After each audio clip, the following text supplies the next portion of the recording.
Recording it? Yes. Okay. Well, good morning, everyone, and welcome to once again to Renew Your Spirit. And as always, I am your host, Lynn Gaffin. And today I have with me a very special guest, Bonnie Cosier. She comes to us from Bloomington, Illinois. She is on the trustee of the National Board of the National Spiritualist Association of Churches, or NSAC, as those who know and love it call it. And she has quite a history. She trained with as an advocate for hospice. She volunteered for hospice for 5 years. And then she went on to the ministry or a seminary in the Morris Pratt Institute in Milwaukee, Wisconsin. She just goes on and on. She is, Bonnie, why don't you tell us about yourself? Welcome to the show. This is Thanks, of a wing it, it's just nothing planned. Well, thank you. Thanks for having me today. I appreciate this. I spent, I loved hospice. That was so good. And I had put in the Reiki practitioners for Reiki with hospice. And it was kind of funny because one of the doctors, he thought, all right, we'll just have her play with the patients. She's not doing any harm, whatever. And so we had this one Asian woman who was actively dying, and her skin was all yellow because her liver was no longer working. And so her husband wanted me to come in so that she would have a peaceful transition. And so I went up to the hospital, and she was just kind of barely there. And that was on a Thursday. And I said, okay, I'll be back Saturday, and, we'll see what happens. And so the nurse told me, you better call up here first because she might not be around that long. So I called that Saturday morning, and I said, how's she doing? And she goes, oh my gosh, are you coming in? And I said, yeah. And she goes, wait till you see. And I'm like, what? And she goes, you got to see this. So I get into the hospital room, and she's sitting up in the bed, and she's actually eating. Oh my God. And so we do the Reiki thing again, and so then I said, okay, I'll come back in 2 days. Well, when I got back there in 2 days, she was talking to some family in China, and she was sitting cross-legged on the bed, and she says, oh, I gotta go, my woman's here. And her coloring was starting to come back, the yellow was starting to go away, and we did the Reiki, and they were going to release her and send her home. Oh my gosh. So when we had the group meeting on Tuesday, the doctor comes in and he says, what did you do? And I go, what do you mean, what did I do? And he said, I've never seen anything like this before. What did you do? And I said, it's Reiki. And he says, okay, so you've been wanting to put practitioners in here. Do it. Oh, do it. Wow. Yeah. And she lived another, about 6 months. Oh my gosh. Mm-hmm. Yep. Wow. Yep. And so, that was kind of the start of everything. And then the hospital asked if I would start training nurses. And so the hospital where I became a chaplain, they have nurses that are Reiki practitioners there. Oh my gosh, that's fantastic. Yeah. Oh my God. Yep. Wow. So Who says energy isn't powerful? Oh, I tell you what. Gee. Yeah, and I did that for, I guess you could say a full-time job. And one of the things that I noticed with myself was, I'm 64 years old and I don't color my hair. Oh, you're kidding. Mm-mm. Mm-mm. And I think it's from doing all of that healing. Oh my gosh. Yeah. Because my sister and two brothers, well, when my one brother was alive, they're gray. But not me. Oh my gosh. Gee. Yeah. So yeah, after I was ordained, well, I was a chaplain for the hospital and also a cancer center too. And I went through the residency program. And so then I broke away from the church where I had originally attended and started the first campus ministry for the NSAC. And so we're on the Illinois State University campus whenever we can meet again. And Yeah. yeah, so it's been quite a journey. Oh my gosh. Now, Mhm. how did you happen to choose spiritualism? There's a lot out Um, there. it kind of chose me, I think. Really? It does Yeah. that. Yeah. And I had a friend of mine who said, you need to go for a reading. And I spent over 30 years in advertising and marketing. And the only association I had with a psychic was this woman who, well, she was a scam. And and so she would never pay her bill. And I always had to hunt her down. And so I just kind of showed up at her door one day and she goes, "Why didn't you call? I would have had the money." And I said, "Well, if you're that good of a psychic, you should have knew I was on my way."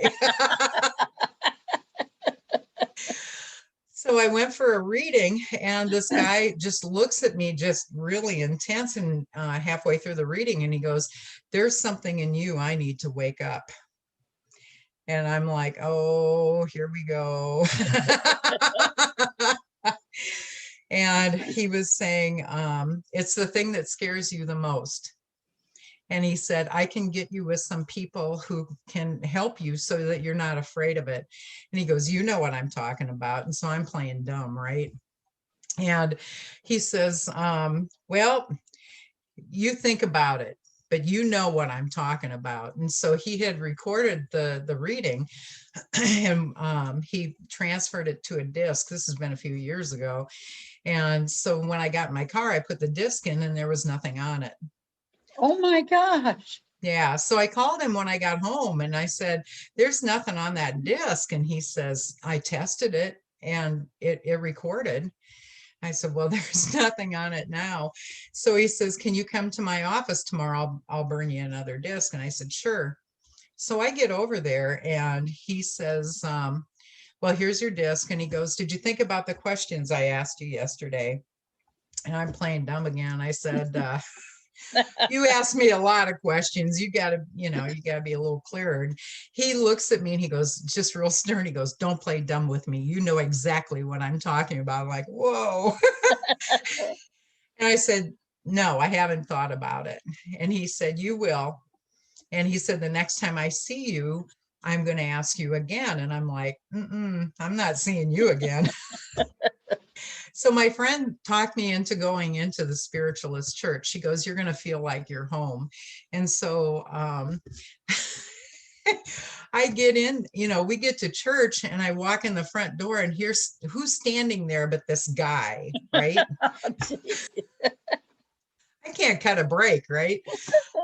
So when spirit nudges you, that's, Yeah. yeah. I know. And so I said to him, or he says to me, "Hey, I knew we would meet again." And I'm like, "Oh, geez." He goes, "Well, have you given any thought to it?" And I thought the only way I can shut this guy up is to say if he would be my mentor, right? So I said, "Yes, I have. And if you'll be the one who mentors me in this, I'll do it." And he just looked at me, he goes, "I would be so honored." And I'm Oh like, my "Well, gosh. that didn't work."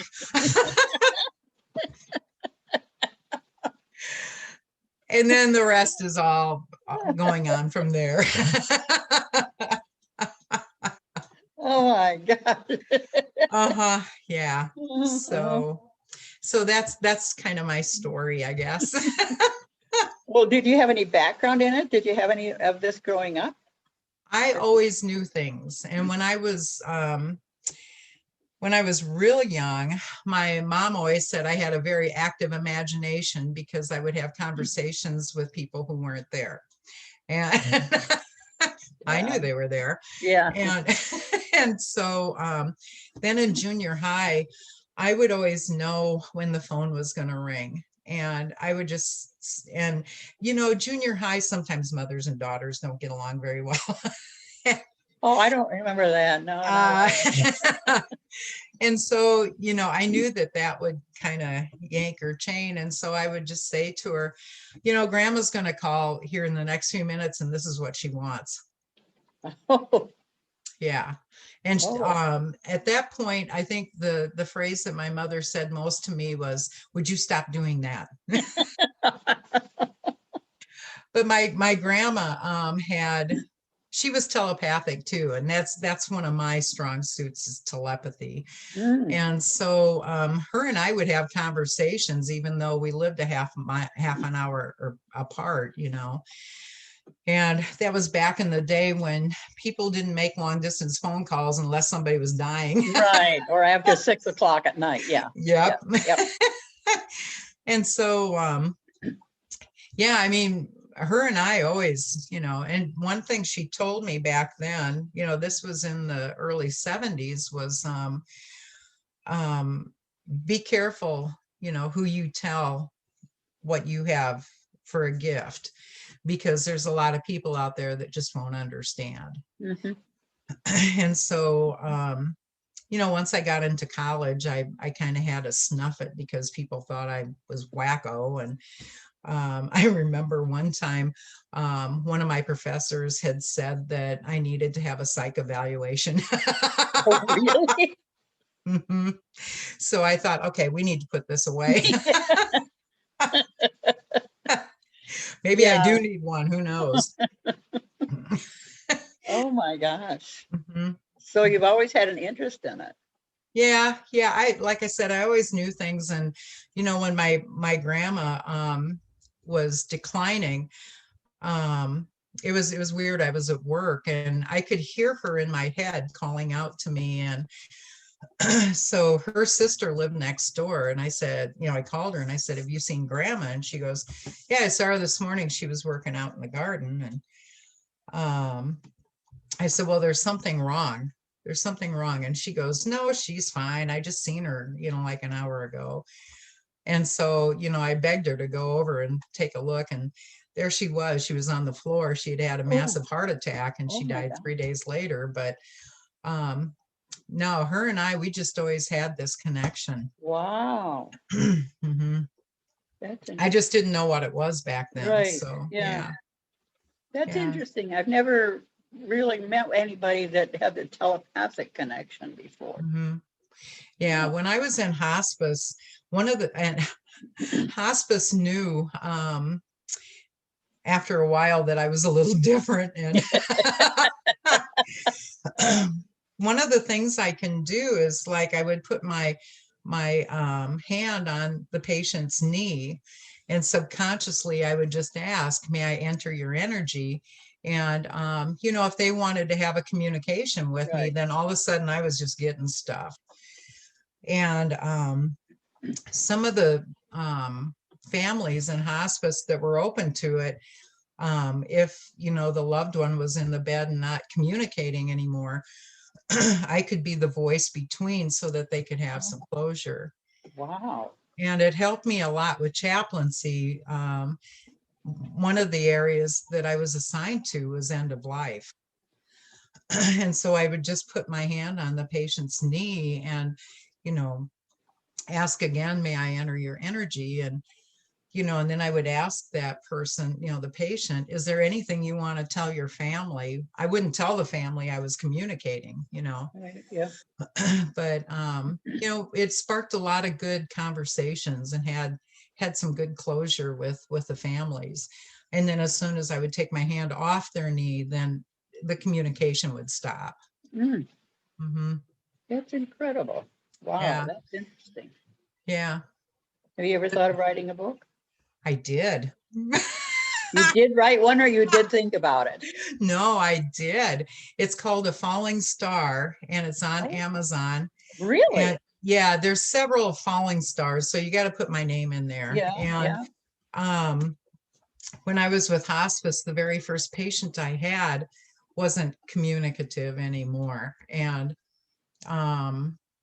it's an 8-month relationship with her, and it has the actual conversations that her and I had in the book. Oh. And I gotten permission from her husband to write the book. And she loved music. That was one of her things. And and she was probably, I don't know, 70 pounds soaking wet in the bed, and she was taller than I was. And so I'd always bring my iPod and, a speaker, and we'd play music. And one day I played this one song, and she used to dance. And so, she told me, I just wish I could get out of this body and dance. Oh. I said, think outside of the box. You know how to do this. And the social worker was on a visit with me that day. And the next thing you know, her hands just start making all of these really graceful moves where usually if she had any type of movement, it was real jerky, Yeah. And the social worker said to me, what is she doing? And I said, I guess today we're going to dance. But the nursing home had said, I don't know how you get responses from her because we get nothing. Oh my God. Yeah. Yeah. But you were talking to her higher self. You were talking to her. Yeah. Yep. Yeah. Yeah. So yeah, it was. Oh my gosh. Yeah. When I first visited her, I thought to myself, darn, my first patient, and I wish I had one that talked. Be careful what you ask for. Yep. She was good. Wow, that's incredible. You've had some different, really fabulous experiences. Yeah, I've been pretty blessed, actually. Yeah. Because when you think of it, it's, you can just say, well, that person is there and they're dying. Or you can be with that person and immersed with them and help them, not just physically, but emotionally with what they're going through. And that's a blessing. That's something special. Well, and, especially with hospice, a lot of times, the time that they transitioned, they would wake me up at home and, just to say goodbye and thank you. Oh. And so I would call hospice that morning and I'd say, all right, what time did this one pass? And then hospice would say, what time did you get?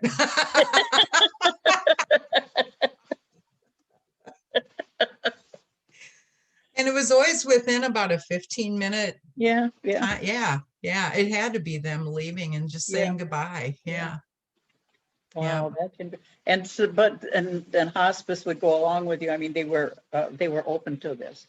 Yeah.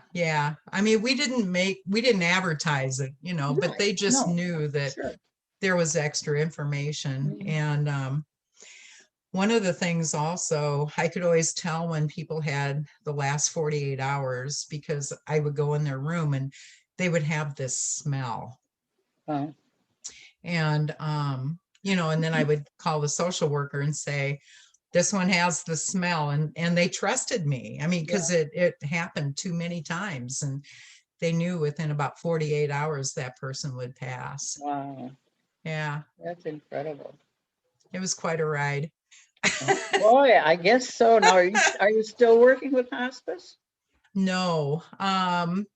Being on the national board is a full-time job.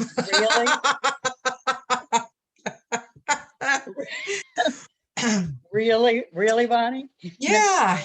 No, I've been really involved with the churches that the states I've been assigned to, and it's so neat to have these relationships and conversations. And there's some churches that don't have credentialed workers, and they're just hungry for information. They want to do everything according to the way it's supposed to be done, but they just don't have anybody there to help guide them. And like I tell them, it's your church, you can do what you want to do, but if it were me, I would do this or this. And and there's different I don't know, I guess documents and stuff that I've had over the years. And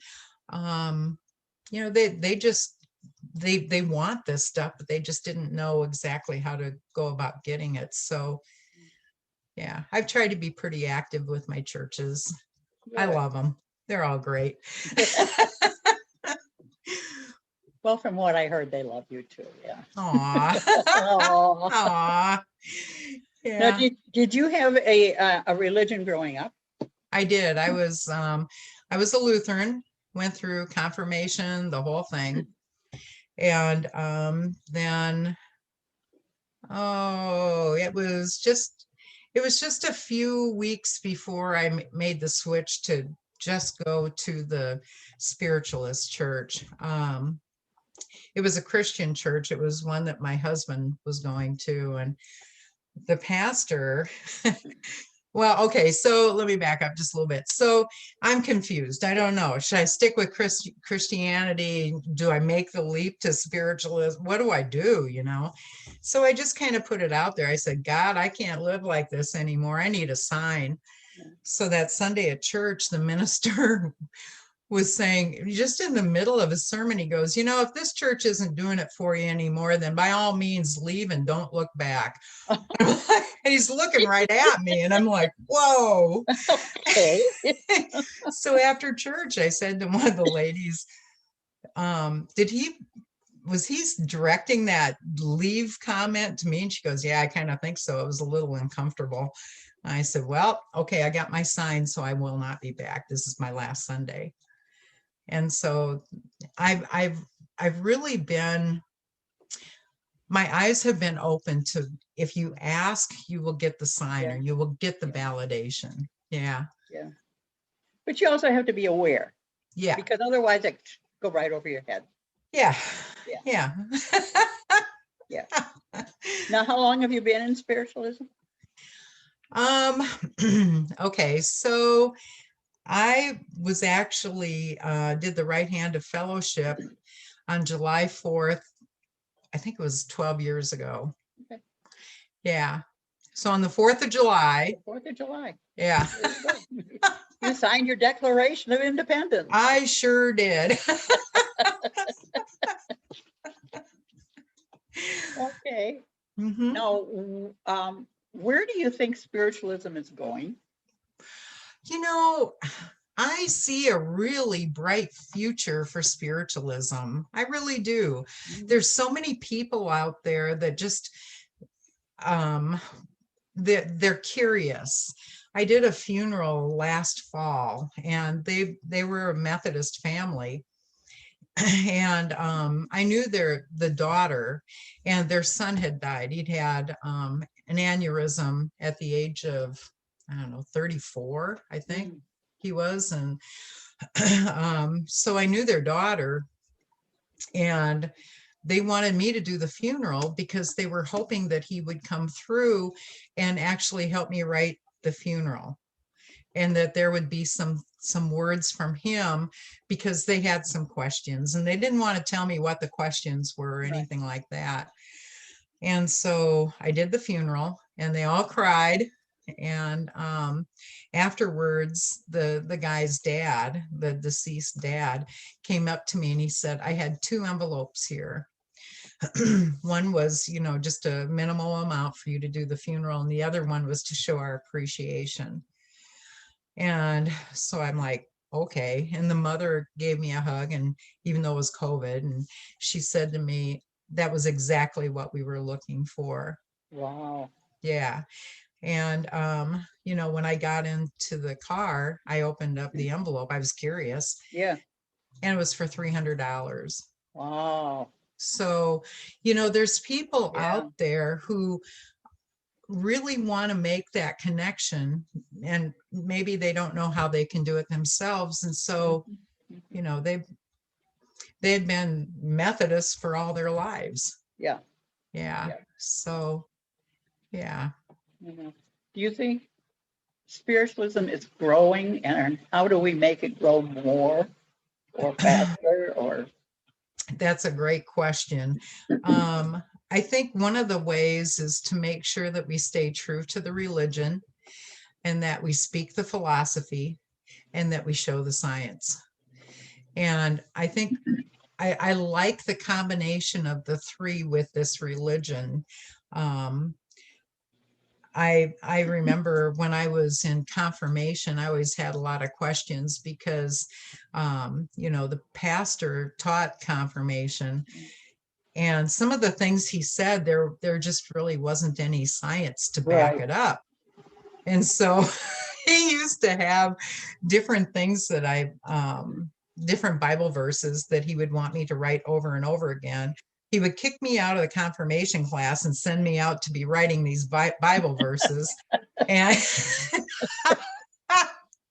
because it just didn't make sense to me. Nope. And so, yeah. And so I think as long as we stay true to the teachings of, especially the NSAC spiritualism, I think we're going to grow, as long as everyone who goes through Morris Pratt, stays with the true essence of what all of this is, so that we don't confuse people.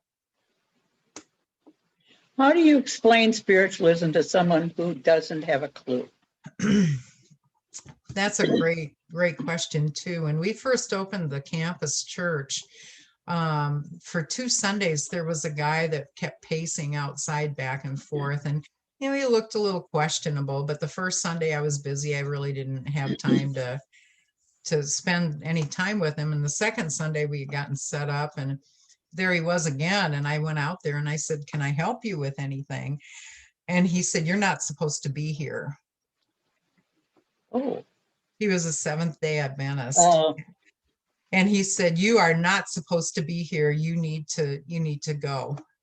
And so I said to him, "Well, I'm just really curious why you would say something like that."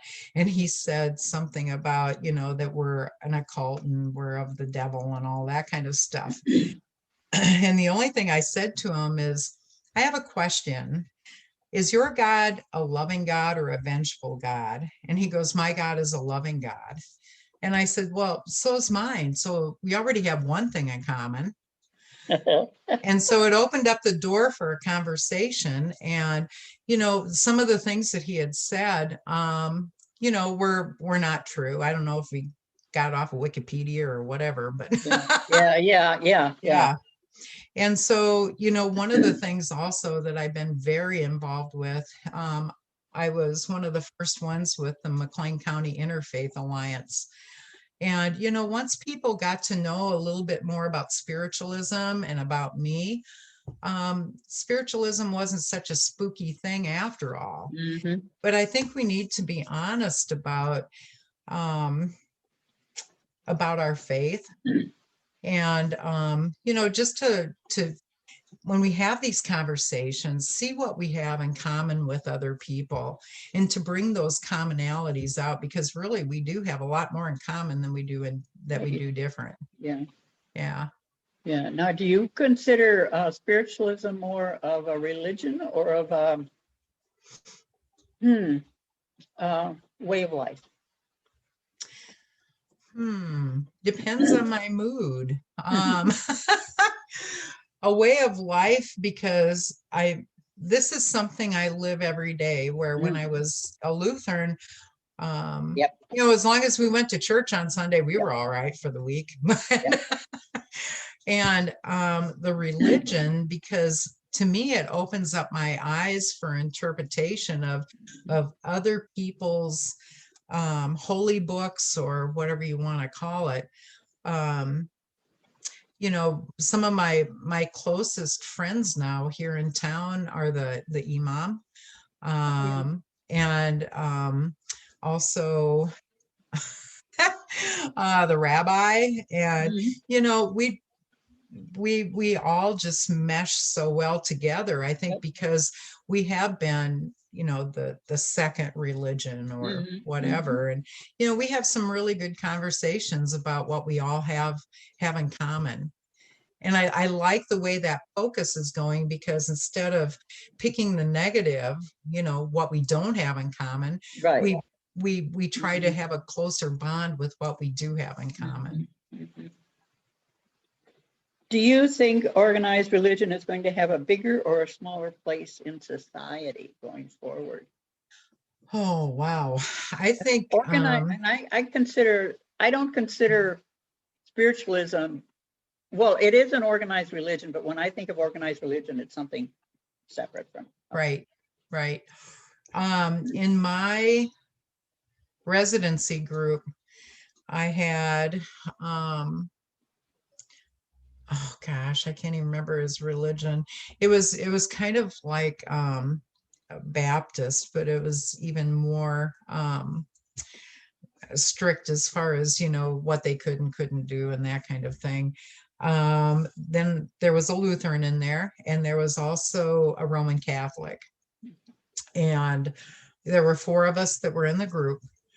And one of the things that they had all said was they've noticed that their churches don't support the amount of people anymore that they have pews Right. for.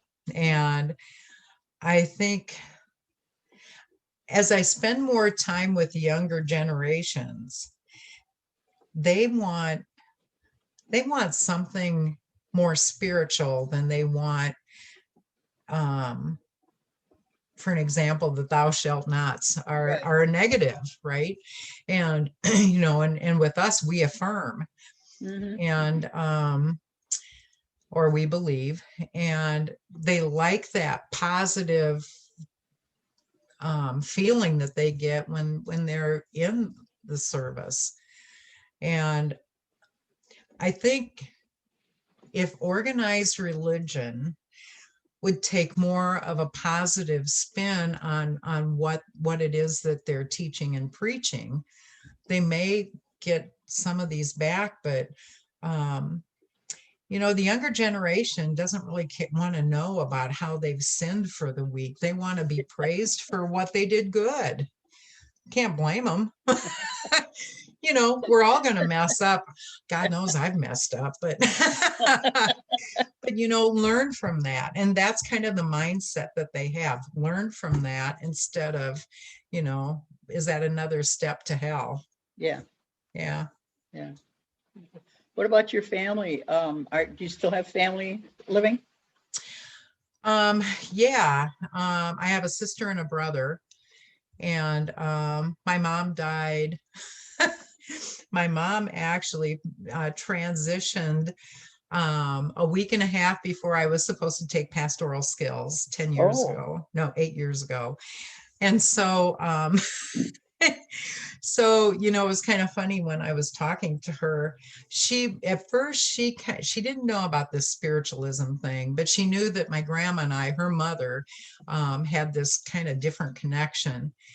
And so, you know, when she was dying, she had just kind of said to me, I'm going to make sure you make it to that class. Oh. Uh-huh. Oh Yeah. my gosh. Yeah. She had cancer. She had non-Hodgkin's lymphoma.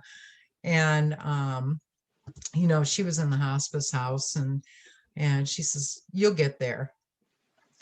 And so I think all of a sudden, I don't know if it was the being in both worlds kind of thing. I don't know, but it was like at that point, she knew that this was going to be important. Oh, And wow. I don't know. I've always said with hospice that, you know, sometimes I think they can either prolong or speed up Oh, I their do too. death. Yeah. Yeah. Mhm. Mm-hmm. Yeah. And I think with her, she wanted to speed it up because she could Mhm. see the importance then. What And about the rest of your family?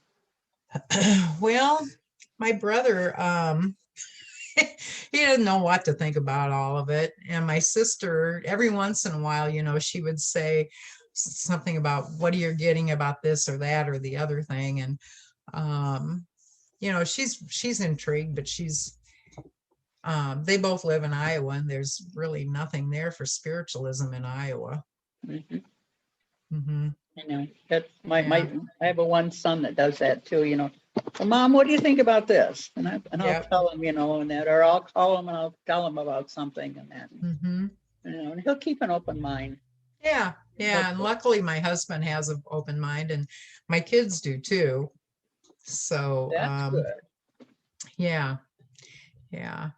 So is your husband, does he not belong to a spiritualist church or what? He made a vow that he would never be a member of any church. Okay. But when we have in-person church, he would be there just about every Sunday. Oh, And good. yeah, and he's an awesome healer. And Yeah, so quite really often he'd be a healer for the church on Sundays. great. Mhm. What about your kids?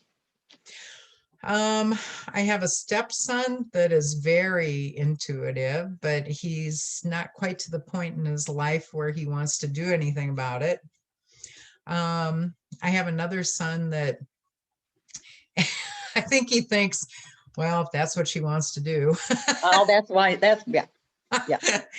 My daughter's a little creeped out by it. Is she really? Yeah, Is she? but my granddaughter is the same as me. When she was like 4, they lived, I don't know, an hour and a half away. And I was sitting there one day and I was like, Bridget, call grandma. Bridget, tell mommy you want to call grandma. And she was like 4 then.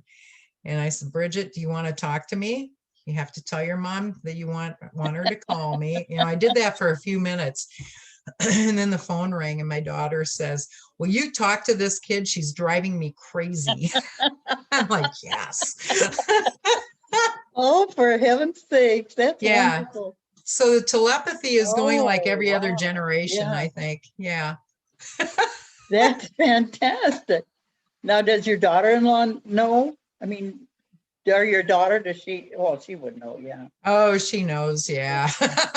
What about her husband? Is he, um, he's okay. I mean, okay, him too. It's kind of like whatever. okay. Because I've heard so many times where the parents will absolutely shut the kids down, you know. No, one thing I had been told by my mentor, the guy that kept asking me the questions. Yeah. He said, you want to be helpful, but you never want to push it on anybody. He said it's kind of like, when in the Christian religion, we try to save souls. And because he was a retired Methodist minister that had been very active in the Spiritualist church. Okay. And so, and he said that's the number one rule. You don't want to, force yourself on people. And Mhm. especially like with the telepathy, he goes, you can really use that for your benefit as long as you know how to phrase the question from the person who can't speak anymore, Mhm. so that the family doesn't let on. There was one family, and the mom had passed, I think, like a couple months before, and he was starting to decline, and he was no longer able to speak either. And so I put my hand, on his knee again, and I said, I need some help here. How can we lift these people up? What do you want to say to them? To get these people, I don't know, so they're not mourning quite so hard. And he kept saying, red car, red car. And I'm like, So all I said to the family was, did your dad like cars? Or, I mean, what was your dad into? And then they said, no, not really, not. I said, well, you know, did he get new cars very often, or, anything like that? And all of a sudden the one daughter started laughing, and she goes, oh my God, do you remember the story with the red car? And her brother said, oh my God. Apparently the mother was busy canning, and the car, they needed to replace the car. And she goes, I don't care what you get, just don't come home with a red car.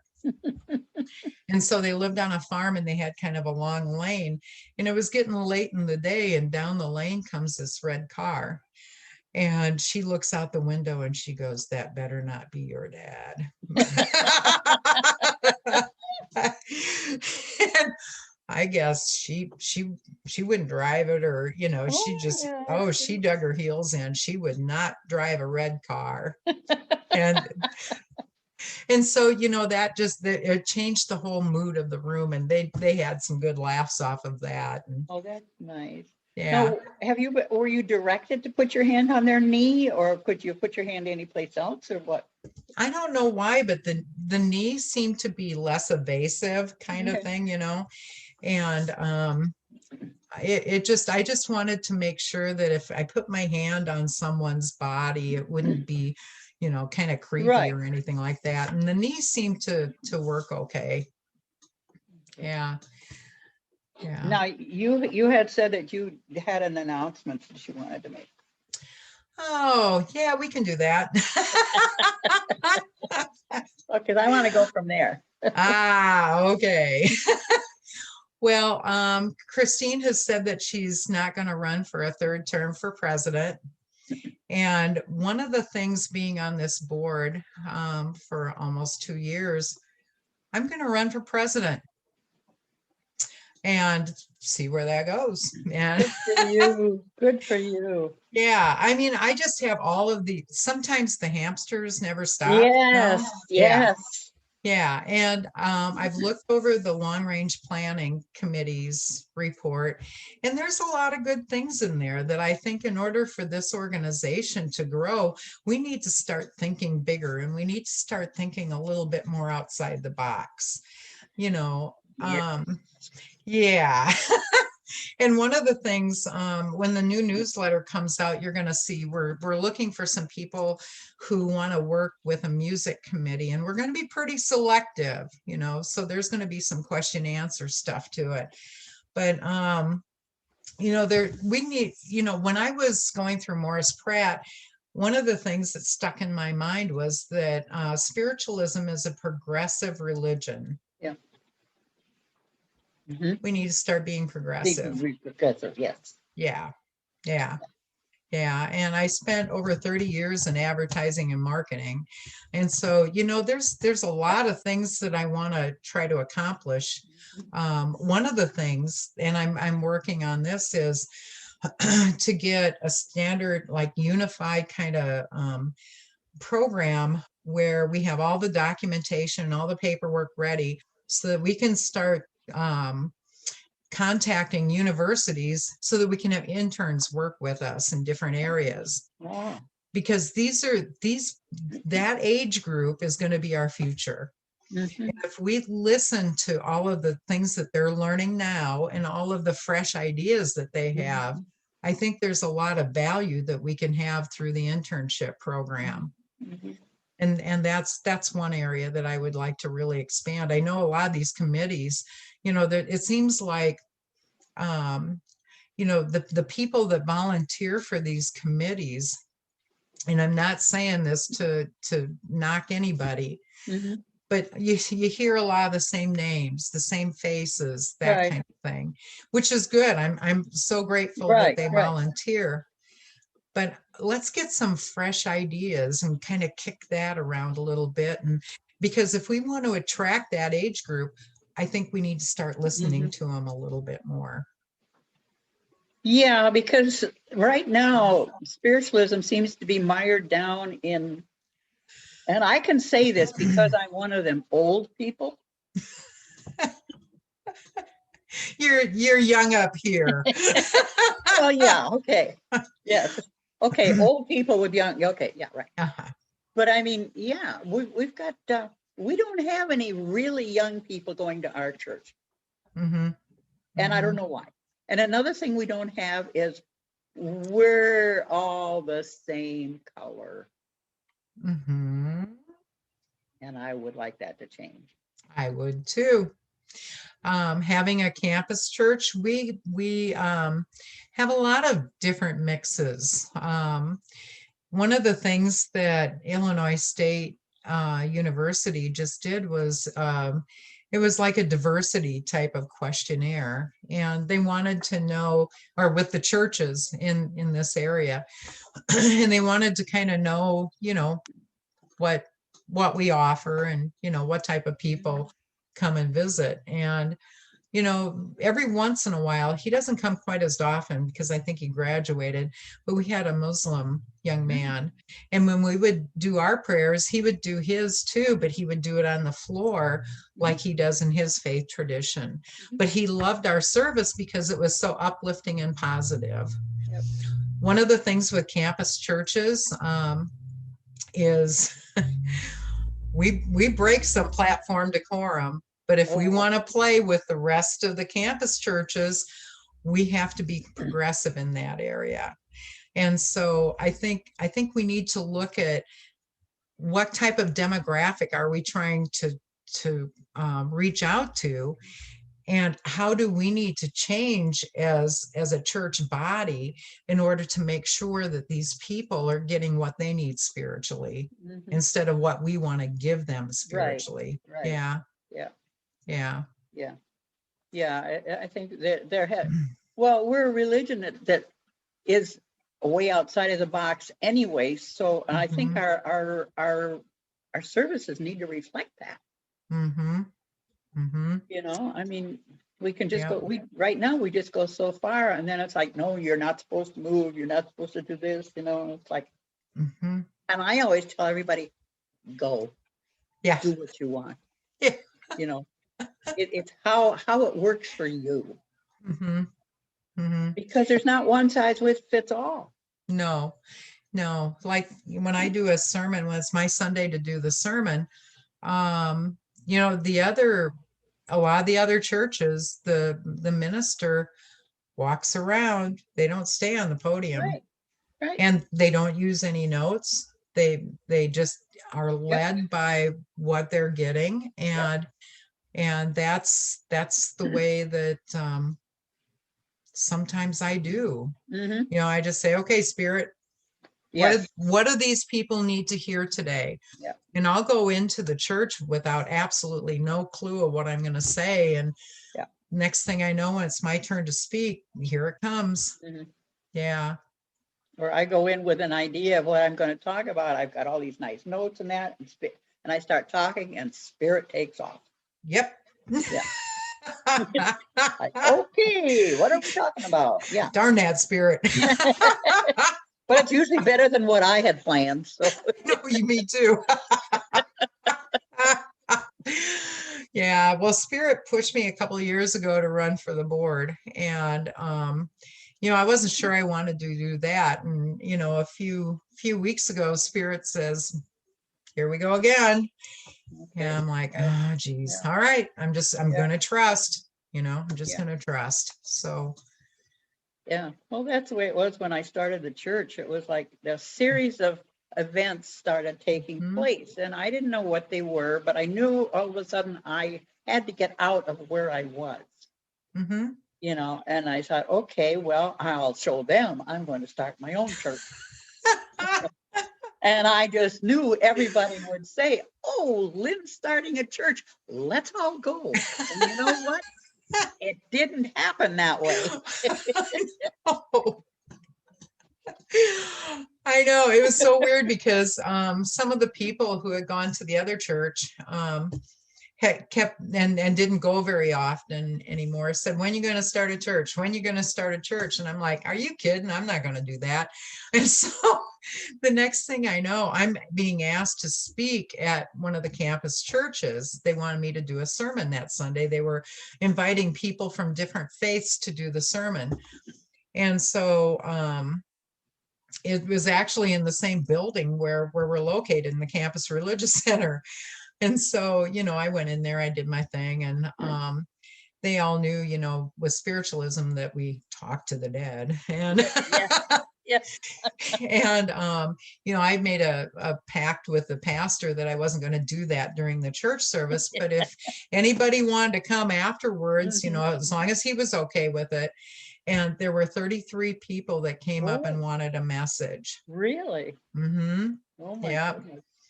And so then it was like, I don't know, 4 or 5 months after that, I kept getting directed back to the campus religious center, just going back. And so I talked to them and I said, look, this is the thing, we're spiritual, we're spiritualism. And what do you think?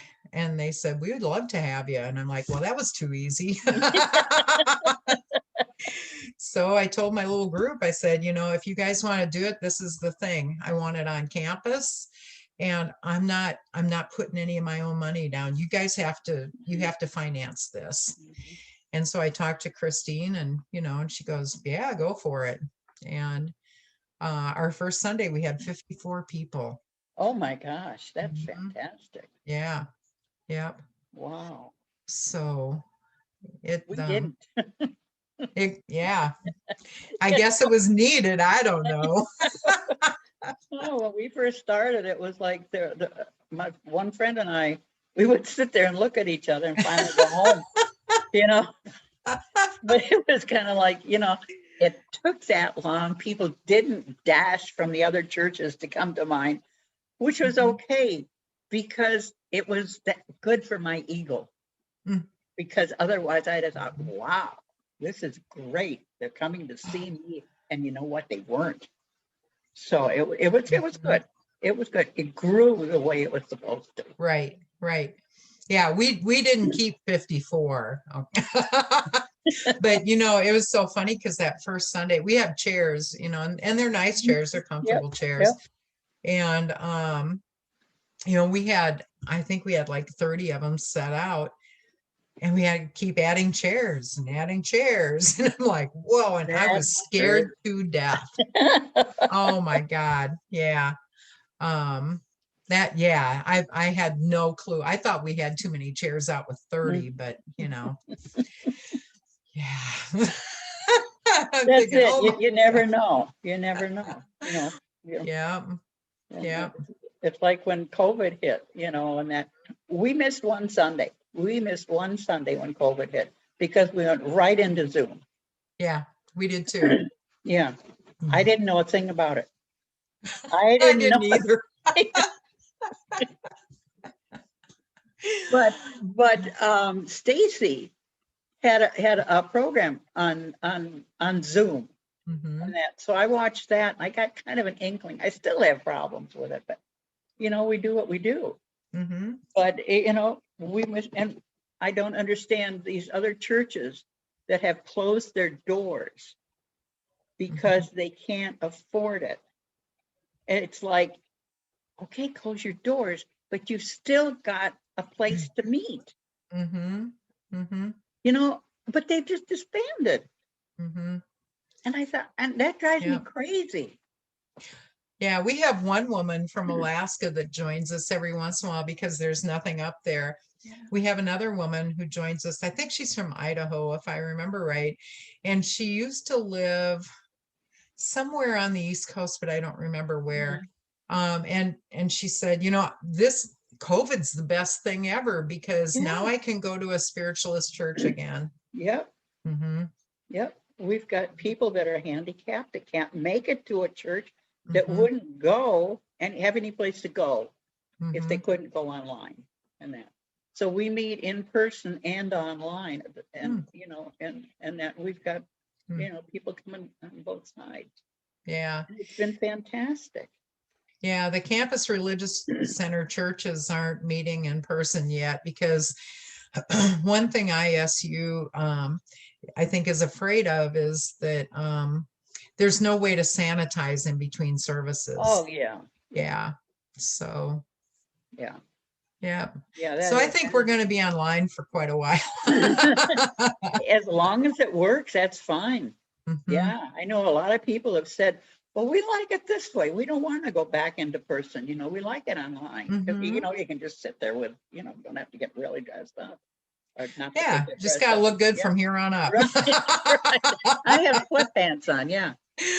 Yeah. I haven't worn shoes in over a year much.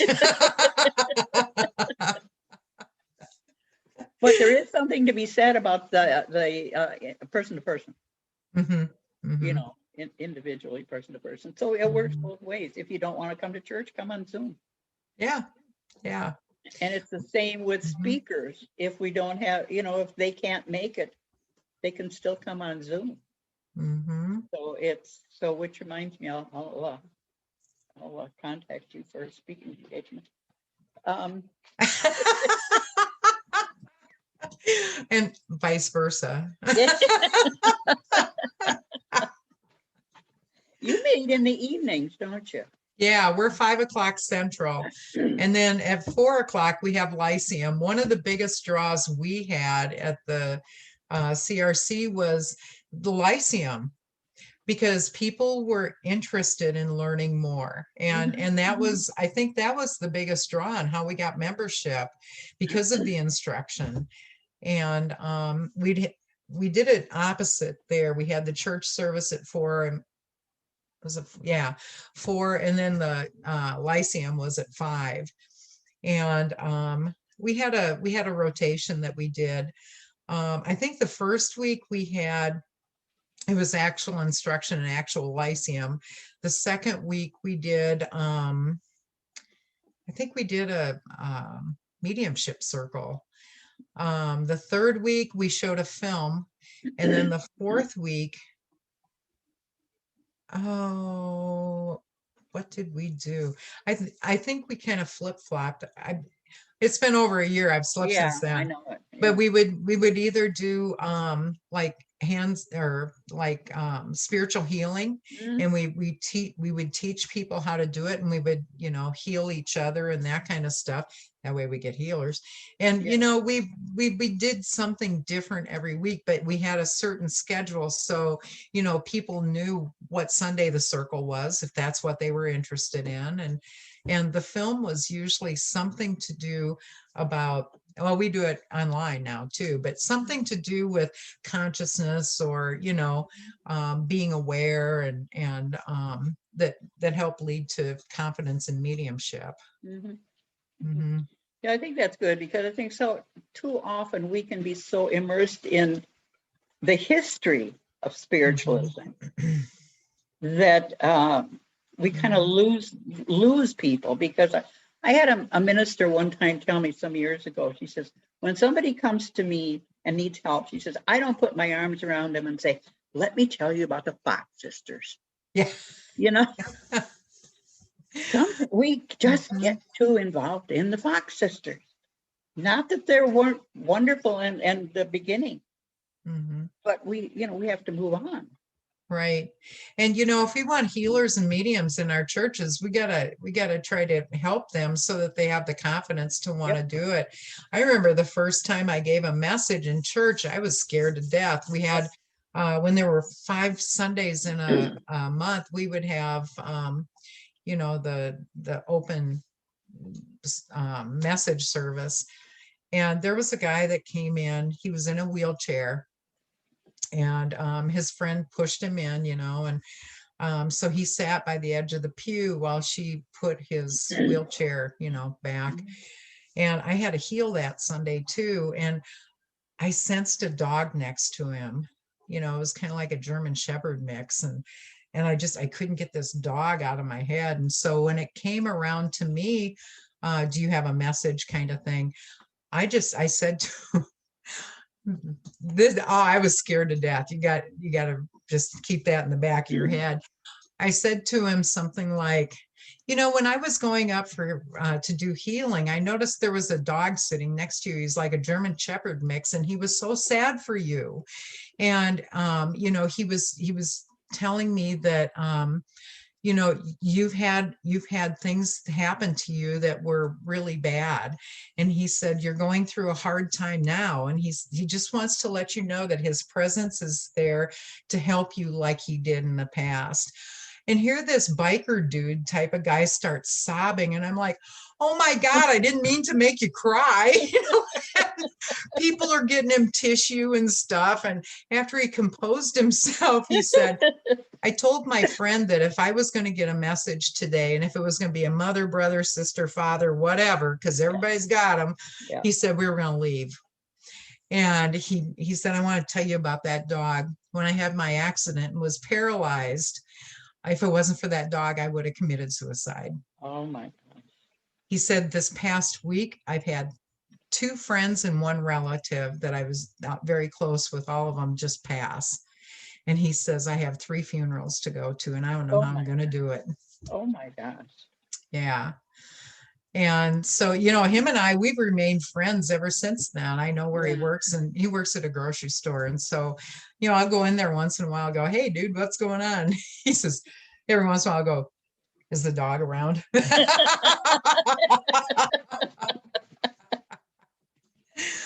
but there's a friendship that was sparked just because of a message. Isn't that's fantastic? And think of the comfort that you gave him, Yeah. I know. Yeah. That's what mediums do, Mhm. Yeah. I They know. bring comfort. Yeah. I always said if I was going to be a medium, I wanted to do it so that I wanted to be able to help somebody who had somebody pass on, and I could give them some comfort with them, and I did. Mm-hmm. It's like, wow.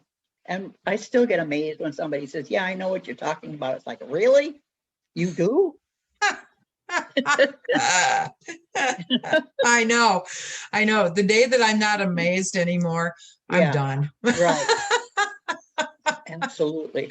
Yeah, Absolutely. I'm I done. know. Yeah, I know it. So, this has Oh, been fun. Yeah, this has yeah, been I've had great. fun with you this morning. This is great. Yeah, so thank you. This has been great, Bonnie, and I'm surprised the time has gone by so fast. I know. Yeah. Well, Time thank always you. goes by fast when we talk, I Lynn. know. Yeah, I know it doesn't. Oh, yes, yes, I know. Yeah, we won't go into that.